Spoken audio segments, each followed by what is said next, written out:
Hello friends, welcome to my YouTube channel anaesthesia talks for all.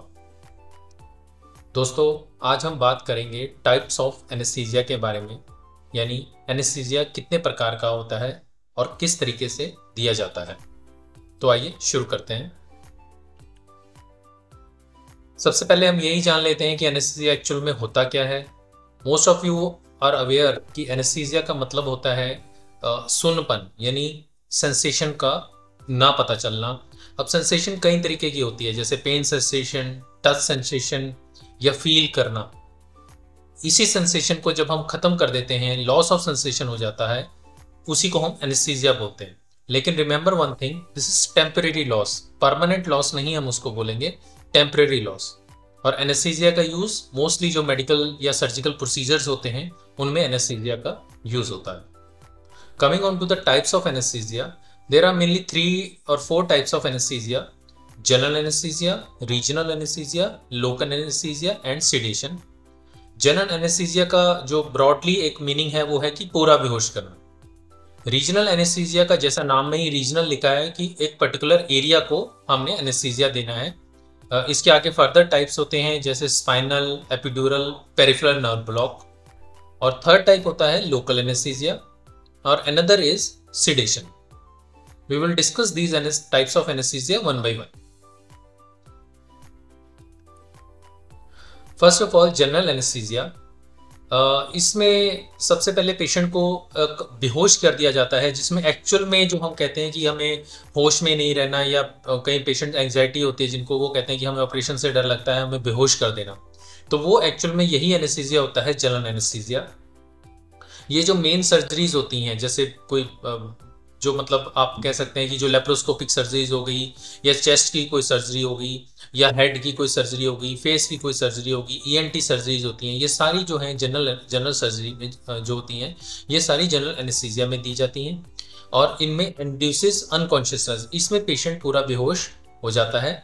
और इसमें जैसा कि मैंने आपको पहले भी अपने वीडियोस में बताया है कि जनरल एनेस्थीसिया के दौरान माउथ के थ्रू एक एंडोट्रेकियल ट्यूब डाली जाती है, जिसके थ्रू पेशेंट को सांस देते हैं। आप ये पिक्चर में भी देख पा रहे होंगे कि एक लैरिंगोस्कोप की थ्रू लैरिंगोस्कोप की हेल्प से हम एंडोट्रेकियल ट्यूब डालते हैं, जो ये व्हाइट कलर की ट्यूब डाल रहे हैं। इसके बाद ये ट्यूब डाल दी जाती है और इस मशीन के थ्रू पेशेंट को सांस दिया जाता है, क्योंकि पेशेंट खुद बेहोश हो जाता है। Coming on to the regional anaesthesia, regional anaesthesia में एक्चुअल में अगर जो पर्टिकुलर एक एरिया जो होता है उसको हम एनेस्थीसिया देते हैं। इसके आगे फर्दर सब टाइप्स होते हैं, जैसे स्पाइनल हो गया, एपिड्यूरल हो गया, नर्व ब्लॉक्स हो गया। ये मेनली जो लोअर लिम्ब सर्जरीज होती हैं, या अम्बिलिकस से बिलो की जो सर्जरीज होती हैं, या खासकर जो प्रेगनेंसी से रिलेटेड जो सर्जरी होती है, जैसे सिजेरियन ऑपरेशन होता है, उसमें यूज होता है। स्पाइनल एनेस्थीसिया के लिए ये आप डिफरेंट टाइप्स ऑफ नीडल्स देख रहे होंगे। ये हर एक नीडल का एक गेज होता है, 23 गेज, 25 गेज, 26 गेज, 27 गेज। जैसे जो ब्लू वाली है वो 23 गेज होती है, ऑरेंज वाली 25 गेज होती है, जो ये ब्राउन वाली नीडल है वो 26 गेज है, जो ये ग्रेइश है वो 27 गेज है। तो ये needles depending on the thickness of the needles, ये इनकी गेज होती है, ये यूज करी जाती है स्पाइनल एनेस्थीसिया देने के लिए। स्पाइनल एनेस्थीसिया बेसिकली 2 पोजीशन में दिया जा सकता है, लाइंग पोजीशन और सिटिंग पोजीशन में। ये डिपेंड करता है एनेस्थेटिस्ट टू एनेस्थेटिस्ट, वो किस पोजीशन में कंफर्टेबल होते हैं। आप दोनों ही पोजीशंस पिक्चर में देख पा रहे हैं। इस तरीके से पेशेंट को अगर लाइंग पोजीशन में करना है तो करवट दिलवा के पेशेंट को लिटाया जाता है, और पीछे से बैक साइड पे एक इंजेक्शन दिया जाता है।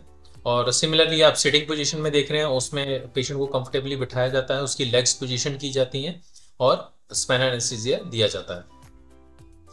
इस पिक्चर में भी आप देख रहे हैं, जब नीडल अंदर जाती है तो जो स्पाइनल का इंजेक्शन है वो इंसर्ट किया जाता है, दिया जाता है, जिससे स्पाइनल एनेस्थीसिया दिया जाता है।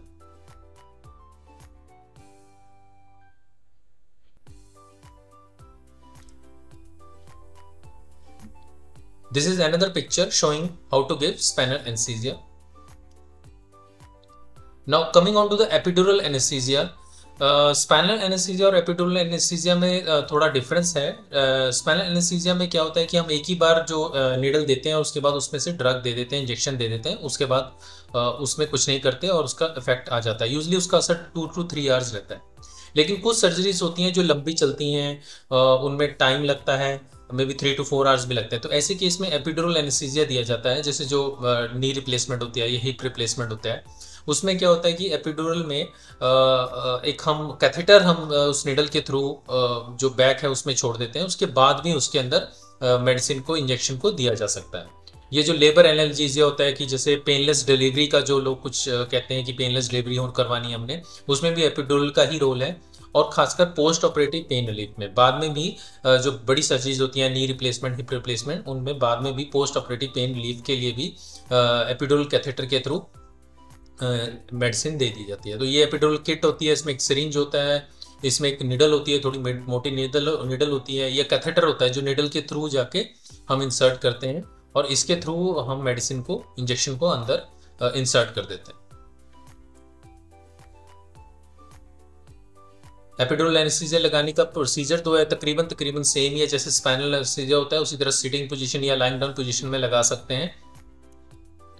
ये आप पिक्चर में भी देख पा रहे हो कि जो एपिड्यूरल निडल है ये उस तरह उसको पूरा फेस नहीं करती, एपिड्यूरल स्पेस तक ही जाती है। ये स्पाइन का डायग्राम है, इसमें आप स्पाइनल कॉर्ड भी देख रहे हैं, जो येलो वाली स्पाइनल कॉर्ड है उसमें से नर्व्स निकल रही हैं और ये एपिड्यूरल स्पेस के अंदर तक ये निडल जाती है, उसके थ्रू हम एक कैथेटर पास ऑन कर देते हैं।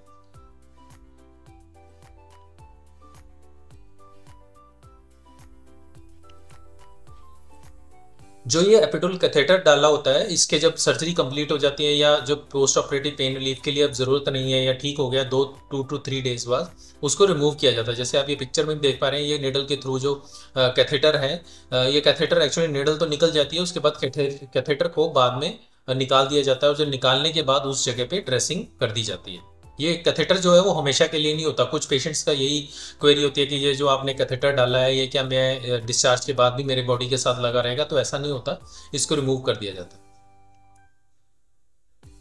Now coming on to the peripheral nerve blocks, ये भी एक रीजनल एनेस्थीसिया का पार्ट है। इसमें आपको ये चीज़ देखनी होगी कि जो स्पाइनल एनेस्थीसिया और जो एपिड्यूरल एनेस्थीसिया था उसमें क्या था कि अम्बिलिकस से नीचे नीचे वाला हिस्सा पूरा सुन्न हो जाता था, पर्टिकुलरली एक लेग या कोई पर्टिकुलर एक एरिया जो है वो सुन्न नहीं होता था, मतलब पूरा जो इस अम्बिलिकस से नीचे है वो एरिया सुन्न हो जाता है। नर्व ब्लॉक्स में क्या होता है कि हम पर्टिकुलर किसी लिम्ब को हम एनेस्थेटाइज करते हैं, मतलब जहाँ से उसकी नर्व सप्लाई है। जैसे ये आप पिक्चर में देख रहे हैं कि जो इस पेशेंट की राइट आर्म की कोई सर्जरी है, तो इसके राइट साइड में जो ब्लॉक लगाया जा रहा है इसको राइट सुप्राक्लेविकुलर ब्लॉक बोलते हैं, जो नेक के साइड में लगाया जाता है। ये तरह तरह के ब्लॉक होते हैं depending on the area of the body. जैसे आप इंटरस्केलिन ब्लॉक देख रहे हैं, एक्सिलरी ब्लॉक देख रहे हैं, femoral nerve block, popliteal sciatic block, rectus sheath block, erector spinal plane block, ये depending on the area of the body ये डिफरेंट नर्व्स को ब्लॉक करने का तरीका होता है।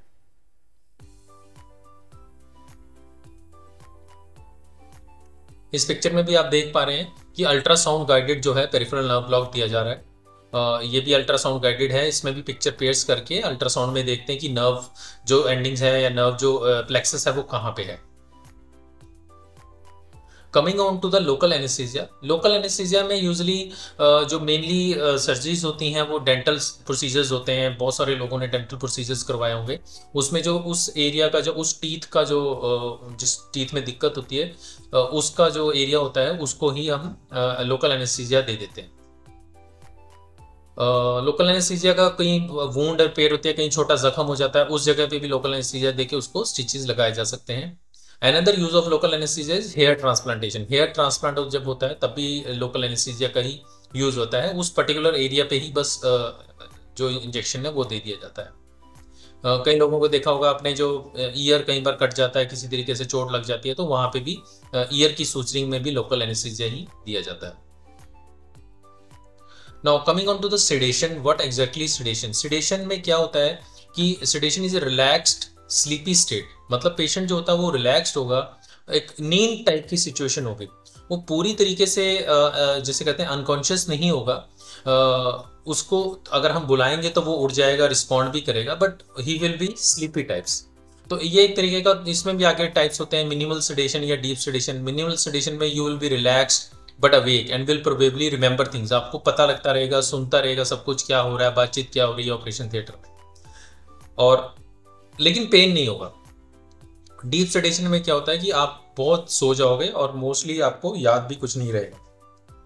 इसी को हम सिडेशन बोलते हैं। It depends from which surgery आप you are going to undergo, तो उस हिसाब से आपको सिडेशन दे दी जाती है। यूजुअली लोकल एनेस्थीसिया में जो प्रोसीजर होते हैं उनके साथ साथ थोड़ी बहुत सिडेशन भी दे दी जाती है ताकि पेशेंट काम डाउन रहे और रिलैक्स रहे। तो उम्मीद है दोस्तों आपको ये वीडियो पसंद आया होगा। टाइप्स ऑफ एनेस्थीसिया से रिलेटेड यदि आपकी कोई डाउट हो या कोई क्वेरी हो तो प्लीज़ कमेंट सेक्शन में ज़रूर लिखें और मेरे वीडियो को फॉरवर्ड करें, शेयर करें। Thank you.